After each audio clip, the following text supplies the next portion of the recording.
안녕하십니까. 복싱하는 손해사장사 박간양입니다. 자, 오늘의 주제는 비접촉 사고에 대해서 말씀드리겠습니다. 비접촉. 접촉을 안 했는데 제가 잘못이 있다. 그래서 보험 처리를 해줘야 된다. 그거에 대해서 말씀드리겠습니다. 일단 이 얘기를 드리기 전에 자동차가 뭔가, 자동차 사고가 뭔가에 대해서 짧게 제가 말씀드리고 넘어가겠습니다. 예, 일단 자동차 보험이란 일단 실적으로 제가 사람을 주먹으로 때렸을 때는 민법 750조 해가지고 그걸로 끝나는 거예요. 손해배상해주고 끝나는 건데 주먹으로 때린 게 아니고 제가 자동차를 들어서 이 사람을 때렸어요. 실적으로 자동차를 들었다는 게 아니고 운전해서 이 사람은 손해를 입혔어요. 그죠? 그렇게 되면 실적으로 운전한 사람, 들어서 때린 사람도 잘못했지만 이거의 주인 있잖아요. 소유 관리하는 사람, 운행하는 사람들, 그 사람도 죄를 묻는 거예요. 그래서 보상 범위가, 보장 범위가 이렇게 커요. 그래서 그리고 이 자동차의 종류도 틀려요. 우리 법은 세 가지가 있어요. 자배법, 그리고 도로교통법, 그 다음에 특례, 교통사고 처리 특례법이라는 게 있어요. 도로교통법은 처음부터 이제 쭉 있는데 사고 나면 무조건 기소를 시켰어요. 무조건 자동차로 사고 나면 무조건 일로 와 기소시켜서 벌금 때리고 행정처벌을 했는데 그러다 보니까 70년대 80년대는 괜찮죠. 자동차 사고도 없고 자동차도 없었으니까. 근데 90년도 들어오면서 이게 엄청 많아지잖아요. 사고도 많아지고 그러다 보니까 다 용서해 주라. 보험 들고 자잘한 것들은 다 용서해 주고 좀 큰 것들만 처리를 하자. 그래서 큰 것들은 처리 특례법 해가지고 자잘한 건 다 해주는데 여기에서도 안 되는 게 있다. 크게 12개 조항, 지금은 12개 조항이라고 하거든요. 그거에 대해서는 안 해주고 그것만 빼고 나머지 자잘한 거 보험 처리되면 다 용서해 주자. 그거거든요. 특례법, 사고 특례법이. 그렇게 되다 보니까 이런 문제가 생겼어요. 전에 이제 중상해 사고가 있거든요. 지금까지는 그게 나오기 전까지는 자동차 사고 내서 피해자가 많이 다쳤던, 조금 다쳤던 죽지만 않으면 다 끝난 거예요. 보험 처리해서 다 끝났는데 이런 사고가 있었어요. 그 피해자가 식물인간이 된 거예요. 근데 가해자는 나 보험 처리 드렸네. 이 사람 안 죽었으니까 보험 처리 해주고 나 몰라를 한 거예요. 너무 억울하니까 피해자한테 헌법 소원을 간 거예요. 거기서 나온 게 중상해도 합의가 안 되면은 특례법 있잖아요. 예외 조항처럼 해주고 합의가 되면 이제 보험 처리해주고 그냥 자잘한 사고처럼 이렇게 해줘라. 이게 중상해 사고거든요. 그런 게 생겼다. 그리고 이제 우리 주제 비접촉 사고에 대해서 말씀드리겠습니다. 비접촉 사고는 크게 한 세 가지 정도가 나눌 수 있거든요. 쭉 가는데 뭐 앞에 차가 와서 피하다가 사고 난 거, 그렇죠? 쭉 그냥 정상적으로 갔어요. 근데 얘가 갑자기 끼어들어요. 그러면 계속 가면 어떻게 돼요? 부딪히잖아요. 그러니까 피한 거예요. 피하다 보니까 나온 차 사고 난 거예요. 이랬을 때 내가 다칠 수도 있고, 두 번째는 이 안에 차 안에 있잖아요. 승객들이 다칠 수 있고, 세 번째는 쭉 가는데 앞에 어린애나 사람이 있어요. 그럼 어떻게 돼요? 브레이크를 쓰면서 빵빵거릴 수 있잖아요. 빨리 가요. 조심해요. 빵빵 눌렀는데 얘가 그거 보고 놀란 거야. 놀래서 넘어졌어요. 그렇죠? 이것도 처리를 해줘야 돼요. 너무 억울하죠. 그렇죠? 억울하잖아. 근데 법이 그렇게 돼 있어요. 거꾸로 한번 생각해 보세요. 제가 가해자다. 그냥 천천히 가고 있는데 차가 갑자기 윙 와서 갑자기 빵 섰어요. 앞에 부딪히지 않았어요. 그러면 내가 어머나 하면서 넘어질 수 있잖아요. 근데 얘는 안 부딪혔으니까 쑥 가요. 그죠? 피해자 입장에서 억울하겠죠. 그렇죠? 근데 가해자 입장에서는 억울하죠. 이 사람도. 안 부딪혔는데. 그죠? 이럴 때가 제일 많이 생기는 게 비접촉 사고는 오토바이 있잖아요. 쭉 가는데 갑자기 오토바이 튀어나와요. 그럼 오토바이는 피하려고. 부딪히면 자기 죽으니까 피하려고 그래 지 혼자 넘어져요. 그럼 보험 처리 해줘야 돼요. 6대4, 5대5, 7대5. 그죠?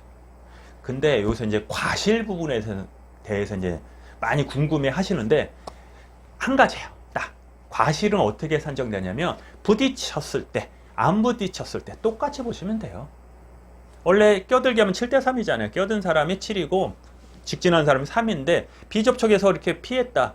이랬다 비접촉이니까 뭐 5대5다. 내가 가해자다. 그건 아니야. 똑같이 7대3으로 간다 생각하시면 돼요.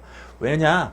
판례가 엄청 많아요. 좀 이따 무단횡단도 있는데 판례가 엄청 많아요. 이때는 뭐 7대3, 6대4, 5대5로 봐야 된다. 상황마다 틀리는데 결론적으로 말씀드리면 그냥 똑같다. 부딪혀나 안 부딪혔나 부딪혀나 똑같다. 이렇게 말씀드리겠습니다. 두 번째는 이제 무단횡단 있잖아요. 무단횡단. 이 운전자 입장에서 볼 때도 억울하죠. 새벽 2시에 한 8차선 도로를 정상 한 60km 천천히 80km죠? 8차선이니까 한 7, 80km로 천천히 갖고 있는데 저기 검은 거 있잖아요. 밤에 검은 옷 입으면 안 보여요. 한 100m 밑에 100m? 60m 안에서 봐야 되죠. 거기서 브레이크를 잡아야지 쓸 수 있는 거잖아요. 60m 딱 봐도 안 보여요. 저기 뭐지 하면서 브레이크를 잡으면 이미 늦었죠. 꽝. 그죠? 뭐 억울하잖아요. 억울하잖아요. 그게 이제 무단횡단인데, 무단횡단이 제일 많이 일어나는 게 이제 재래식 시장 있잖아요. 거기서 제일 많이 일어나고, 육교 및, 그 세 번째는 학교. 그래서 민식이법 있잖아요. 민식이법 얘기가 나왔는데, 거의 무과실 책임이에요. 무과실 책임. 내가 그 있잖아요. 나중에 한번 얘기를 다시 드리는데, 슬클 존에서 사고가 나면 웬만하면 구속시키겠다. 웬만하면 벌금 나오겠다. 500만 원 이상 나오겠다. 완전히 서 있는데 와서 받는 거 말고요. 조금이라도, 요만큼이라도 과실이 있으면 구속시키겠다. 막 그런 건데, 그건 나중에 한번 제가 말씀드리고, 지금 무단횡단이니까. 그런 게 이제 세 장소에서 많이 나오는데, 실제로 이제 과실 부분에 대해서 많이 궁금해 하시거든요. 실적으로 과실 부분은 뭐냐면, 이 사람이 무단횡단 한 사람이 과실이 많다고 생각해서 거기서 강가 요인이 있거든요. 가산한다, 뺀다, 더한다 해가지고 보험을 10%, 5% 막 많이 빼고 그래요. 실적으로 얘가 기준은 과실이 많다. 과실이 많다. 그죠? 일단 자, 사례는 첫 번째는 횡단보도 있잖아요. 횡단보도에서 출발할 때는 파란불이었어요. 근데 쫄랑쫄랑 가다 보니까 중간에 빨간불로 탁 바뀌었어요. 근데 차가 그거 모르고 팡 쳐버렸네요. 몇 대 몇 나올까요? 한 20%에서 30% 나와요. 누가 과실이? 피해자 입장에서 과실이 20에서 30. 근데 정확한 건 아니에요. 다 틀려요. 판례마다. 보통 판례가 10개 중에 7개, 8개는 이 사람한테 20%, 30%뿐이 안 잡혀요. 적게 잡히는 거죠. 두 번째는 아예 빨간불이에요. 출발할 때도 빨간불, 보행 신호가. 사고 났을 때도 빨간불. 이거랑 횡단보도가 없어요. 그냥 간선도로인데 쭈루룩 와서 사고 난 거. 이거랑 차이가 뭘까요? 똑같아요. 똑같아. 왜 똑같냐면 이 횡단보도는 파란불일 때 횡단보도잖아요. 근데 파란불이 안 되면 그냥 도로하고 똑같다고 보면 돼요. 일반 도로에서 무단횡단 했다고 보면 돼요. 그래서 현실적으로는 얘가 사고 난 지점이 중요하거든요. 시작하자마자 한 발 내딛는데 사고 났다. 이게 과실이 덜 잡히고 중앙선 넘어서 거의 다 갔다 했는데 사고 났는데 많이 잡히는 거예요. 그러니까 피해자 여러분은 거꾸로 말해요. 나 거의 다 왔는데 얘가 받았어. 나 과실 더 잡아주세요. 그 얘기거든요. 절대 불리한 건 얘기하면 안 되고. 하여튼 조사원 딱 보면 다 나와. CCTV가 있기 때문에 그건 거짓말 할 수 없는데 그렇다. 많이 갈수록 과실이 많이 잡혀요. 그렇다. 그럼 과실은 몇 프로 잡힐까? 일단 무단횡단일 때 다 틀리거든. 이게 넓은 도로냐, 낮은 그냥 좁은 도로냐, 이게 시장이냐, 많이 갔냐, 혼자 갔냐, 다수의 손잡고 열댓 명에서 집단으로 갔냐, 혼자 갔냐, 옷을 검은 거 입었냐, 술을 적게 먹었냐, 그런 거에 다 틀리는데 기본적으로는 이 피해자가 80% 정도 그렇게 잡혀요. 현실적으로 한 60% 해야 하는데 이제 기본은 80% 정도 잡혀요. 대단하죠.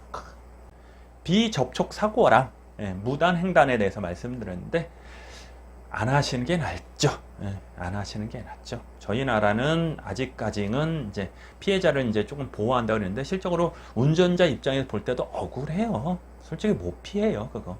그리고 꼭 술 드시고 많이 사고 나시는데 절대 무단횡단 안 하셨으면 좋겠습니다. 자, 오늘 여기까지 하겠습니다. 고생하셨습니다.